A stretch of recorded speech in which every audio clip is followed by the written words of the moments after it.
Hello everyone, কেমন আছো তোমরা সবাই? আশা করি তোমরা খুব ভালো আছো, সুস্থ আছো।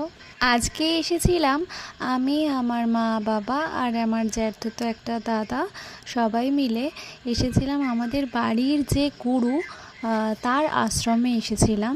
শ্রী শ্রীমৎ দুর্গা প্রসন্ন পরমহংস দেব বাবার আশ্রমে এসেছিলাম। এইটা হচ্ছে নাকতলাতে আছে। আমার বাবা মা এই গুরুর দীক্ষায় দীক্ষিত। আমরা যেদিন এসেছিলাম সেদিন ছিল এই শ্রী গুরু বাবার 132তম জন্মদিন।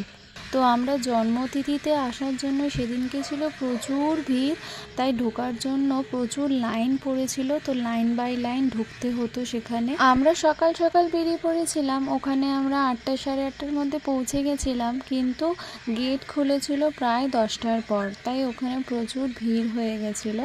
তো তারপরে আমরা প্রায় 1.5 ঘন্টা মতো, 1.5 ঘন্টা মতো লাইনে দাঁড়িয়ে আলটিমেট লাস্টে ঢুকতে পেরেছিলাম।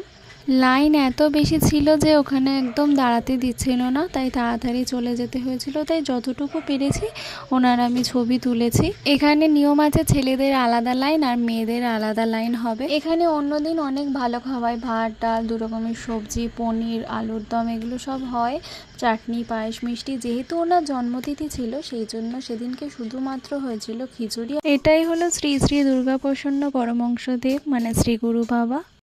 ওখানে সবাই বলছিল উনি এত জাগ্রত যে ওনার জন্মতিথি ছাড়া অন্য যে কোনো দিন গিয়ে যদি কেউ ওখানে যা চাইবে উনি সেটা তাকে দেয়, কিন্তু ওনার জন্মদিনের দিন উনি দেয় না, কারণ সেটা শুধুমাত্র ওনার দিন। এই দিন ওনার কাছে চাইলে কেউ কিছু পাবে না। তো ভিডিওটা ভালো লাগলে অবশ্যই এটা লাইক কমেন্ট করো আর আমার চ্যানেলটা সাবস্ক্রাইব করতে একদম ভুলবে না। আজকের মতো টাটা।